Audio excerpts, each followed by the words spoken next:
Après la semaine bleue, nous sommes passés à l'année bleue. Chantal Lérus, présidente de la commission personnes âgées du département, dit « C'est en effet un temps fort pour mettre en avant les aînés. Et cette année, pour les inviter à se sentir concernés par le devenir de la planète, tout en sensibilisant la société guadeloupéenne au vieillissement et au lien entre les générations. J'aimerais, à l'exemple de notre président Josias Sopon, qui dimanche dernier a fait une très bonne intervention sur RCI concernant les personnes d'un âge avancé. J'aimerais donc apporter une petite contribution concernant les personnes âgées, dont il paraît que je fais déjà partie, qui ressort d'un extrait d'un débat que j'avais animé il y a quelque temps. Comme vous le savez, la Bible, c'est un livre formidable. La Bible s'est toujours intéressée à toutes les étapes de notre vie, à toutes les étapes de notre existence, que ce soit à l'état embryonnaire, que ce soit à notre enfance, à notre jeunesse et également à notre vieillesse. Quelques textes de la Bible nous en parlent, tels que au psaume 139 et au verset 15. Donc, depuis l'état embryonnaire, Dieu s'intéresse à nous. Mon corps n'était point caché devant toi lorsque j'ai été dans un lieu secret, tissé dans les profondeurs de la terre, quand je n'étais qu'une masse informe, tes yeux me voyaient et sur ton livre étaient tout inscrits les jours qui m'étaient destinés. Donc, même à ce stade-là, Dieu s'intéressait déjà à nous. Au stade de l'enfance également, Psaume 8, toujours dans le livre des psaumes, au chapitre 8, et au verset 3. Par la bouche des enfants et de ceux qui sont à la mamelle, tu as fondé ta gloire pour confondre tes adversaires, pour imposer silence à l'ennemi et aux vindicatifs. Donc, au stade d'enfant, au stade également de jeune, regardez Timothée, chapitre 4, première épître de Paul à Timothée, au chapitre 4 et au verset 12, que personne ne méprise ta jeunesse, mais sois un modèle pour les fidèles en parole, en conduite, en amour, en foi, en pureté. Et au stade avancé, Tite,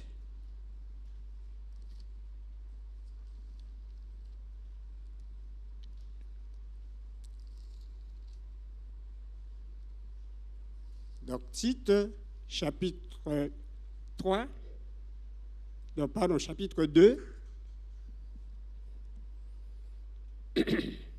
et versets 2 et 3. Tite 2.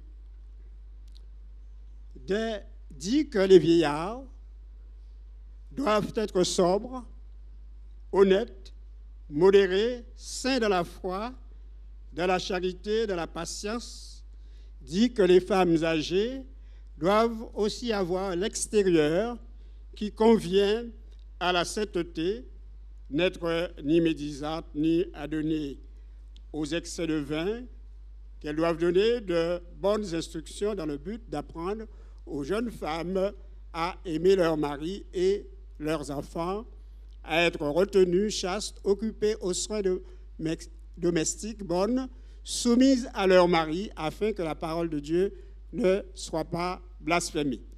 Donc, Dieu s'intéresse toujours à l'homme depuis bébé, depuis dans le sein de sa mère, jusqu'à l'âge avancé.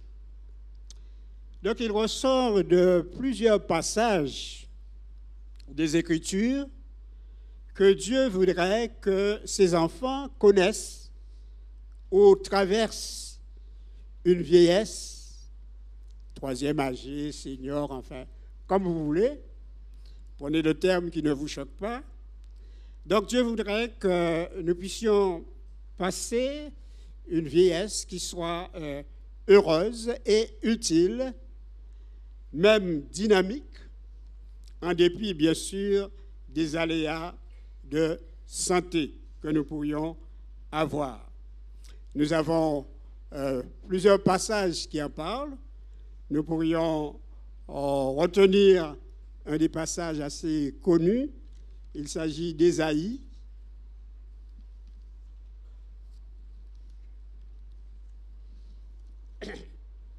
Excusez-moi, Ésaïe, chapitre 40, et verset 29. Ésaïe 40, verset 29, il donne de la force à celui qui est fatigué, il augmente la vigueur de celui qui tombe en défaillance. Les adolescents se fatiguent et se lassent, et les jeunes hommes chancellent, mais ceux qui se confient à l'Éternel renouvellent leur force, ils prennent le vol comme les aigles, ils courent et ne se lassent point, ils marchent et ne se fatiguent point. Donc, il y a pas mal de passages, il y en a d'autres, qui indiquent que Dieu voudrait que nous puissions avoir une vieillesse qui soit utile, qui soit agréable, parce que le Seigneur est celui qui nous fortifie. Alors, dans ce débat, où j'avais à répondre à un certain nombre de questions, et ces questions, donc, je vais les faire reproduire, vous allez les avoir, et je vais essayer de donner quelques réponses. Alors, à toi de jouer.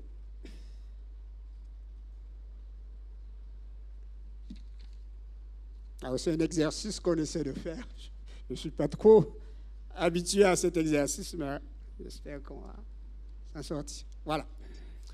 Alors, la maison, oui, c'est là aussi.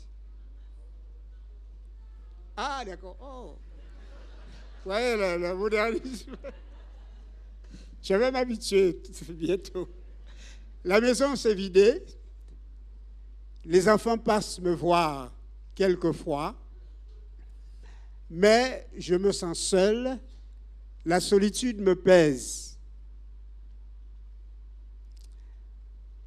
Les problèmes et les soucis des enfants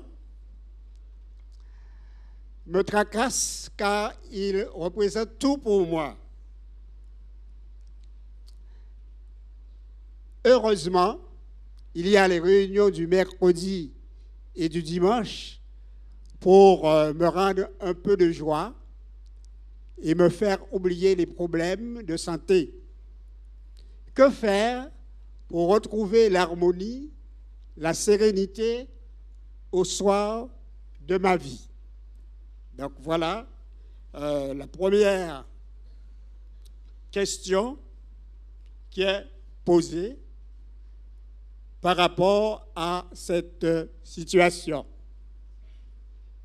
Alors, c'est une réalité à laquelle il convient de se préparer mentalement, à savoir qu'un jour, cela va arriver si on n'est pas encore dedans, dans cette situation.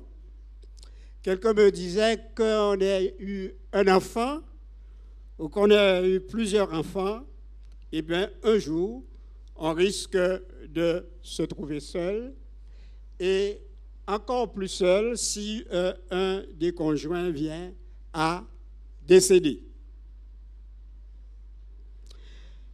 Même si nous savons pertinemment que le Seigneur est avec nous tous les jours jusqu'à la fin du monde, mais il va nous manquer cette présence palpable.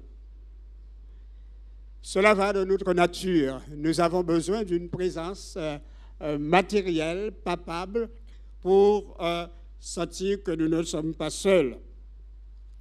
Nous nous rappelons qu'Adam, dans le jardin d'Éden, a éprouvé une très grande solitude et il s'est senti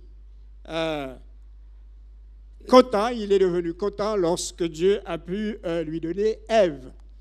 Même si après, bon, il y a eu quelques problèmes. Mais quoi qu'il en soit, il a exprimé toute sa joie lorsque Dieu a comblé cette solitude. Et on nous parle aussi dans cela de soucis. Eh bien, les soucis font partie de la vie, hein? Cela fait partie de l'existence humaine. Dans le livre des psaumes, nous lisons à plusieurs reprises que les hommes de Dieu ont eu des soucis. Ils ont eu des soucis par rapport à leur santé, quelquefois, par rapport aux personnes qui les tracassaient. Mais les soucis font donc partie de l'existence humaine, quoique la Bible nous fait comprendre que nous ne devons pas avoir des soucis qui vont nous perturber, parce que nous avons bien sûr un moyen de mettre nos soucis sur le Seigneur. Il faut savoir aussi que la santé aussi va devenir défaillante et que cela va nécessiter une hygiène de vie, hein. Le docteur pourrait bien en parler si elle pouvait être là. Le docteur Zozio, une hygiène de vie, de la prise aussi assez souvent de médicaments, que l'on soit chrétien ou pas. Alors, la question, après avoir dit tout cela, était de savoir que faire pour retrouver l'harmonie, la sérénité au soir de ma vie. Comment y faire face? Quant à la solitude, je propose, lorsque les enfants font la démarche de venir voir les parents, ça doit être une démarche de qualité. Lorsque les enfants viennent, les personnes de l'âge avancé, c'est pour passer un bon moment avec eux. Ce n'est pas pour les brusquer, ce n'est pas pour qu'on puisse en quelque sorte les reprocher ceci et les reprocher cela. Les personnes âgées aiment à faire cela lorsque leurs enfants viennent les voir, à commencer non pas à jouir de ce moment, mais à les reprocher, à les faire des remarques, et cela n'encourage pas pour ces visites. Donc, faites en sorte que ce soit un moment agréable. Autrement, eh bien, vos enfants risquent de ne pas venir souvent vous voir. Alors, la question on parlait des réunions du mercredi et du dimanche, ce qui met en évidence le fait de ne pas se replier sur soi-même et le bienfait d'être en contact avec les autres personnes. La réunion du mercredi soir, la réunion du dimanche aussi, permet de nous voir, de parler, de passer 2 heures, 3 heures de temps sans être dans une pleine solitude. Et puis avoir des activités aussi qui favorisent les contacts. Hein? Ne pas rester replié sur soi-même. Quand on le peut, visiter, faire des sorties, faire des voyages, inviter quelqu'un à partager un repas, voir un film chez soi ou au cinéma, faire partie d'une association telle que l'association ABBA, par exemple. Il faut en quelque sorte que les personnes d'âge avancé apprennent à prendre en main leur solitude. Parce que la solitude est quelque chose qui vraiment peut se faire ressentir assez fortement. Donc, apprendre à s'évader, apprendre à vivre en société, à rencontrer d'autres personnes, à faire des activités qui vont pallier à cette solitude. On parle également des soucis, le souci des enfants. Les soucis des enfants, les personnes âgées aiment apprendre le souci des enfants. Mais lorsque nous parlons d'enfants, ce sont des gens qui sont âgés de 40 ans, de 50 ans. Hein? Timouna maman. Hein?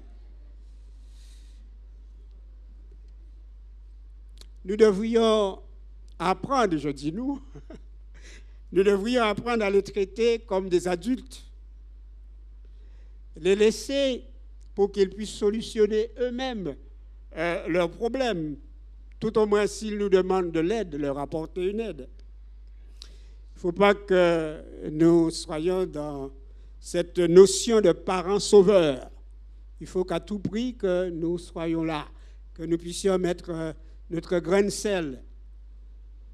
Il faut savoir poser des limites pour que l'on ne devienne pas le dépotoir de tous les soucis de nos enfants. Nous ne devons pas, les personnes âgées, vous ne devez pas devenir le dépotoir de tous les soucis de vos enfants. Il faut les laisser avec leurs soucis pour qu'ils puissent les régler eux-mêmes comme vous l'avez fait pour vous. Et aussi aux enfants de ne pas déverser tous leurs soucis sur leurs parents. On n'est pas obligé chaque fois de prendre le téléphone pour appeler les parents pour leur raconter ceci et leur raconter cela. Qu'on apprenne à se gérer soi-même. Les soucis de santé, c'est une réalité qui s'inscrit dans notre chair. Nous pouvons avoir mal et nous en avons mal. Parfois, ça peut se voir. Parfois, on ne peut pas savoir. Comme moi, avec mon mal d'épaule là, si je ne vous dis pas cela, vous ne le saurez pas. Mais on peut avoir de différentes souffrances. Alors, quand on arrive à un âge avancé, il convient de faire des investigations de la santé. Il ne faut pas être négligent. Prendre ses médicaments. Et c'est très important. Nous vivons à une époque où comment on appelle ça, je ne sais même pas le terme, mais enfin, c'est les plantes, c'est les ceci, les cela, etc., etc. Bon, je n'ai rien contre tout cela, hein. Mais si on n'a pas créé cette habitude, me semble-t-il, assez tôt, il sera très difficile que ça prête. Mais enfin, chacun se débrouille. Mais ce que je veux dire, il faut s'occuper de notre santé. C'est le moment de faire des bilans. Il y a des gens qui ne veulent pas faire de bilan pour ne rien savoir. Mais il faut en faire pour pouvoir prévenir et puis prendre ces médicaments. Parfois, on dit animal avec ces affaires médicaments-là. Et lorsque je parle de ça, j'ai toujours l'image du frère Hamlet Victor. Vous vous rappelez qu'il avait eu un problème de santé, d'AVC, je crois qu'il avait fait. Et il est revenu ici un dimanche matin. Il a demandé pour témoigner. Et vous vous souvenez ce qu'il a dit? Il a dit, frère et sœur, prends médicaments azote, prends médicaments azote. Je ne lui avais pas demandé de témoigner, hein, mais il a vu dans quel état il s'est trouvé pour sa santé. Donc, parfois, c'est pas facile. Hein? Moi, ça fait plus de 20 ans que je suis diabétique, mais j'ai toujours pris mes médicaments. Même quand j'entre après minuit, je prends le médicament. Il faut nous occuper de notre santé. Et puis, il faut savoir que Dieu est notre santé aussi et avoir référence à lui pour notre santé. Deuxième diapo.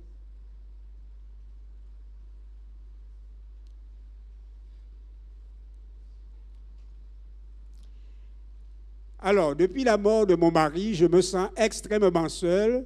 Je dors chez les enfants quelquefois, mais je ne veux pas trop m'imposer et les déranger. Je suis triste et je suis sujette parfois à des pertes de mémoire. Comment faire face à cela? Je m'imagine qu'il n'y a pas de plus grande solitude que de perdre son conjoint, surtout quand on a bien vécu ensemble, qu'on s'est aimé. Il est très difficile, comme on dit, aujourd'hui de faire le deuil de son mari. Et il me semble que dans cela, les femmes ont beaucoup plus de difficultés à faire le deuil de leur conjoint.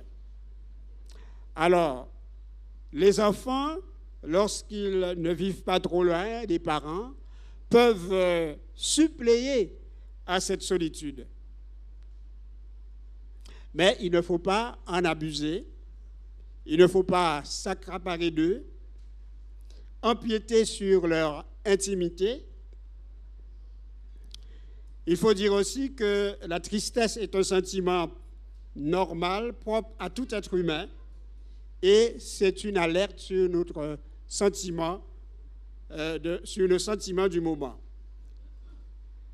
La perte de mémoire, qui n'en a pas aujourd'hui, mais chez les seniors, c'est plus marqué et voire même inquiétant, et parfois le chemin vers la maladie d'Alzheimer.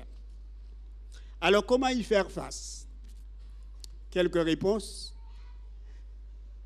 La solitude par la perte du mari, eh bien, il faut aussi faire des échanges avec d'autres personnes qui sont dans la même situation, qui passent par la même situation, tout comme lorsque Marie s'est trouvée enceinte, eh bien, elle s'est rendue chez Élisabeth pour entretenir de sa situation et pour s'encourager mutuellement. Et puis, je veux dire quelque chose qui peut-être va déranger, mais après le deuil du conjoint, on pourrait envisager le mariage. Hein? On pourrait envisager le mariage. Si vous êtes une jeune personne, il y a le délai de viduité, bien sûr, il faudrait observer ce délai, qu'il y ait un nombre de temps avant de se remarier. Mais les personnes âgées, vous savez, surtout en Guadeloupe, nous avons une mentalité à Marie en mort, madame en mort, puis il n'y avait pas bon encore. En carité comme ça. Mais c'est une possibilité aussi, hein? Hein, n'est-ce pas? Ah bon, il y a quelqu'un qui va pour. C'est une possibilité, mais pourquoi qu'on prend un moulala, j'aimerais qu'on sent que. Non. Ben, il faut chercher la volonté de Dieu. Hein? Vous savez, même quand on est âgé, la volonté de Dieu, ce n'est pas quelque chose qu'on met de côté. Hein? Il faut demander à Dieu quelle est sa volonté. Est-ce que tu veux que je reste comme ça? Parce qu'il y a des gens, c'est comme les gens parfois qui me disent je reste un célibataire. Ouais, bon, deux choses. Soit qu'ils ne trouvent personne à leur goût, ou alors, chaque fois qu'ils voient un homme ou une femme qui passe, ils sont dans tous les états. Hein? Alors, 1 Corinthiens 7 dit mariez-vous, hein, au lieu de brûler. Donc, ça peut être aussi. C'est pas dans ce but-là, fondamentalement, il y a l'amour, enfin, il y a tout un tas de choses. Mais enfin, je veux dire quand même, c'est pas quelque chose de coupable que de vouloir envisager le mariage. Et puis, s'occuper des petits-enfants, etc. Bon, dormir chez les enfants, c'est une possibilité, mais comme nous avons dit, il ne faut pas abuser, il ne faut pas empiéter sur leur intimité. Concernant la perte de mémoire, alors, entretenir la mémoire, bien sûr, par différents moyens, faire des tests, faire des jeux, apporter une aide aussi médicamenteuse, parfois on en a besoin. Et l'idéal, ce serait que nous soyons comme Caleb qui avait 85 ans, hein, qui était fort et vaillant, qui était vigoureux, mais ce n'est pas le cas pour nous tous. Alors, cela fait, l'autre vidéo, cela fait des décennies que nous sommes mariés et depuis longtemps, des problèmes de couple subsistent et perdurent sans jamais avoir été réglés. La situation ne fait qu'empirer. Nous ne sommes pas des modèles pour les jeunes couples. Que faire pour être épanouis et que nous donnions l'exemple aux jeunes couples? Est-il encore temps pour nous? Alors, est-il encore temps pour nous? Alors, deux pensées pour commencer. Il n'est jamais trop tard pour bien faire. Et il est plus facile de former une habitude que de la réformer. Donc, ça veut dire que la tâche ne sera pas facile. Alors, il est dommage d'avoir attendu des décennies sans avoir réglé les problèmes et qui certainement se sont cristallisés au fil du temps. Et je crois que le souci d'exemple que ces personnes âgées expriment est un souci biblique. Hein. Nous reprenons le passage de 2 Timothée.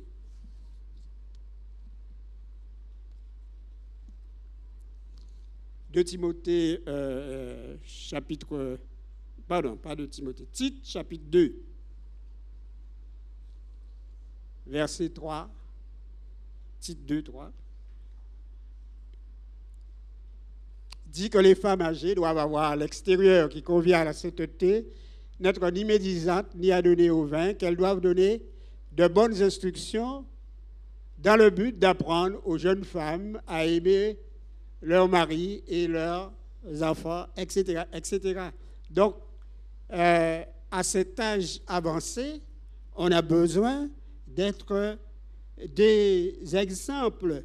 Et si la vie des personnes âgées n'est pas en harmonie, en phase avec la parole, eh bien, si ces personnes âgées ne vivent pas comme il faut, si sont toujours en train de se déchirer l'un et l'autre, eh bien cela ne va pas servir d'exemple aux jeunes couples. Et il est donc dommage que tant de temps soit attendu, il était attendu pour régler ce problème ou les problèmes qu'on a. Donc, d'une manière globale, est présentée ici la question des conflits dans le couple. Comment les régler? Eh bien, cela devrait faire l'objet d'un sujet en soi, d'un débat en soi. Comme nous avons déjà eu l'occasion de dire ici, un couple sans histoire risque d'être un couple sans histoire. Chaque couple est particulier à ses histoires et c'est ce qui donne l'identité à chaque couple. Mais quand il s'agit de conflits, il faut l'accepter comme quelque chose de normal dans la vie de deux personnes dans un foyer. Et ces conflits, on doit vouloir les régler, surtout dans ce souci de personnes âgées qui doivent donner de bons exemples. Alors, je vais juste mentionner quelques conflits, mais je m'arrêterai un tout petit peu sur la façon de les régler.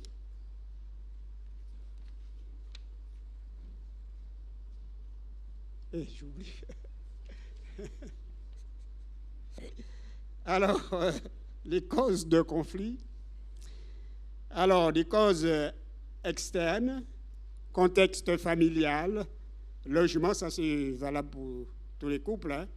Des causes internes, l'absence d'amour, passion de conjoint, conception erronée de l'amour conjugal, c'est pas Santa Barbara, amour sentimental, méconnaissance de la différence entre l'homme et la femme, psychologique et physiologique, des besoins non satisfaits, la communication, qui est très importante, une mauvaise communication.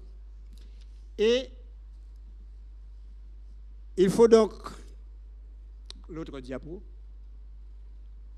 il faut donc déterminer les causes des problèmes et décider de collaborer pour résoudre le problème.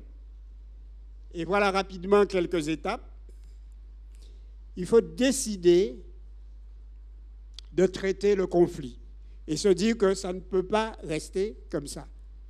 Regardez l'âge que nous avons, on continue à avoir des histoires de ce genre. Il faut qu'ensemble, nous puissions décider de mettre fin à cela. Mais c'est une volonté commune. Il faut que les deux personnes soient disponibles, disposées à le faire. Donc, décider de traiter le conflit, définir le conflit, c'est quoi au juste ce qui se passe? C'est quoi au juste ce qui fait que nous sommes toujours en train de nous chamailler? Et formuler des solutions. On pourrait apporter telle et telle solution à cela. Peut-être que si je suis trop bavard, à parler un peu moins, faire un peu d'économie, formuler des solutions.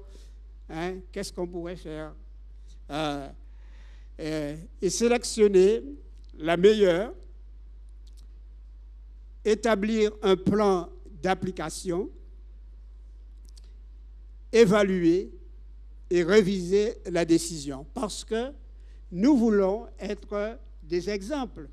Nous voulons enseigner aux jeunes couples à aimer, à s'aimer, à mari et femme.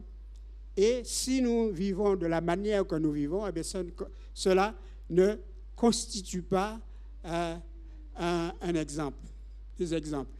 Donc, voilà ce que je propose. Et dans ce débat, nous avons discuté un peu sur les choses et je crois que nous étions très satisfait de ce que nous avons fait ce jour-là. Alors, cette démarche pour les conflits permettra, dans la plupart des cas, de résoudre les problèmes. Sinon, le fondement, nous avons eu l'occasion de parler de ça, le fondement, c'est l'amour. L'amour doit surmonter tout, l'amour doit supporter tout. Donc, être personne âgée, être senior, c'est une grâce du Seigneur que d'arriver à un âge avancé. Mais nous avons besoin de vivre ce moment de manière utile à la société, utile à la communauté dans laquelle nous nous trouvons, par de bons conseils, par la sagesse que nous pouvons apporter. Comme dit le proverbe, si jeunesse savait et si vieillesse pouvait, hein? Et nous avons beaucoup de choses à apprendre à la jeunesse, mais pas en parole seulement, mais par l'exemple de nos vies. Que le Seigneur nous aide à être des personnes avancées en âge qui soient utiles pour sa gloire. Amen.